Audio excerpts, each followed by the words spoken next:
ரஜினிகாந்த் அவர்களுடைய கூலி திரைப்படத்திற்கு நெகட்டிவ் ரிவ்யூஸ் பயங்கரமா காசு கொடுத்து போயிருக்கு. அதோட டீட்டெயில்ஸ் எல்லாமே இப்போ வெளியாகி இருக்கு. அதுதான் என்னங்கிறத இந்த வீடியோவில் நம்ம ஷார்ட் அண்ட் ஸ்வீட்டா பேச போறோம். லைக் பண்ணி ஷேர் பண்ணி சப்ஸ்கிரைப் பண்ணி சேனலுக்கு சப்போர்ட் பண்ணுங்க.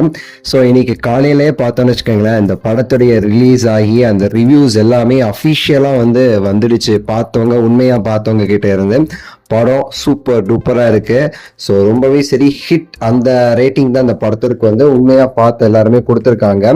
இருந்தாலுமே சரி நம்மளுடைய காக்கா கூட்டங்கள் ஆகட்டும், அனில் வாள்கள் ஆகட்டும் சொல்லிட்டு ஒரு கேட்டகரி இருக்கு. அதாவது பெய்டு ரிவ்யூஸ்ன்னு சொல்லுவாங்க. வழக்கமா யாருக்கு அந்த படம் நல்லா இருக்கணுமோ அவங்க காசு கொடுத்து இந்த படம் நல்லா இருக்குன்னு பொய் சொல்லுங்க அப்படின்னு சொல்லுவாங்க. படம் கேவலமா இருந்தா கூட அது காசு கொடுத்து அதிகமா இருக்கு, அப்படி இருக்கு இப்படி இருக்குன்னு சொல்லி பேச சொல்லுவாங்க. அது ஒரு நடிகருங்க ரொம்ப நாளாவே பண்ணிட்டு இருக்கிறாரு. அதே நடிகர் என்ன பண்றாங்கன்னா, மற்ற ஆட்களோடைய படங்கள் வரும்போது காசு கொடுத்து அந்த படம் நல்லா இல்லைன்னு சொல்லுங்க அப்படின்னு சொல்லிட்டு அந்த நடிகர் பண்றதா ஒரு தகவல். யாரும் இல்லைங்க, நம்ம விஜயை தான் அப்படி சொல்றாங்க, நான் சொல்லல.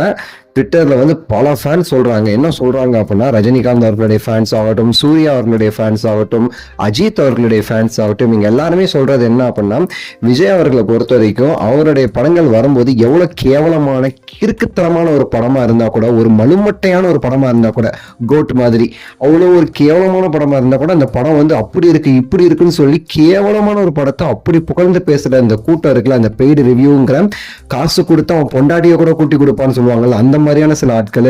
அந்த ஆட்கள்கிட்ட ரஜினிகாந்த் அவர்களுடைய படம் வரும் போதும், அஜித் அவர்கள் படம் வரும்போதும், சூர்யா அவர்களுடைய படம் வரும்போதும் அதே கூட்டத்துக்கிட்ட காசை கொடுத்து இந்த படம் நல்லா இல்லைன்னு சொல்லு அப்படின்னு சொல்லிட்டுமே சரி, இந்த விஜய் அவர்கள் காசு கொடுத்து அந்த மாஃபியா மூலமா வேலை பார்க்கறாரு அப்படின்னு சொல்லிட்டு ஒரு இது.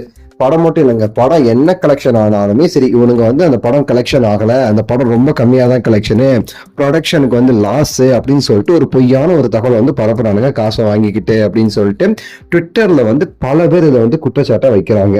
நேத்து ஒரு சம்பவம் நடந்துச்சு. அதாவது வேணாம், அந்த சம்பவத்தெல்லாம் நம்ம பேசி இவனுங்களுடைய இதை நம்ம வெளியே கொண்டு வர்றதுக்கு நம்ம தனியா ஒரு வீடியோ போட்டு கூட நம்ம கொண்டு வரலாம். சம்பவம் என்னங்கிறது அப்படின்னா, படம் நேற்று ரிலீஸ் ஆகிறதுக்கு ஒரு நாள் முன்னாடியே ஒருத்தர் சொல்றான், நான் நாளைக்கு முதல் காட்சியில் பார்க்க போறேன் அப்படின்னு சொல்லிட்டு. யாருன்னா ரிவ்யூ பண்ற ஒருத்தர். அதுல விஜய் ஃபேன்ஸ் கமெண்ட் பண்ணியிருக்காங்க, நாளைக்கு எப்படியும் கூலி காலி அந்த மாதிரி நாங்க ஒரு போஸ்ட் எதிர்பார்க்கிறோம் அப்படின்னு சொல்லி அவங்க கமெண்ட் பண்ணியிருக்காங்க. அதே மாதிரி இன்னைக்கு காலையில அவன் போட்டிருக்கான் கூலி போலி அப்படின்னு சொல்லிட்டு, இந்த படம் நல்லா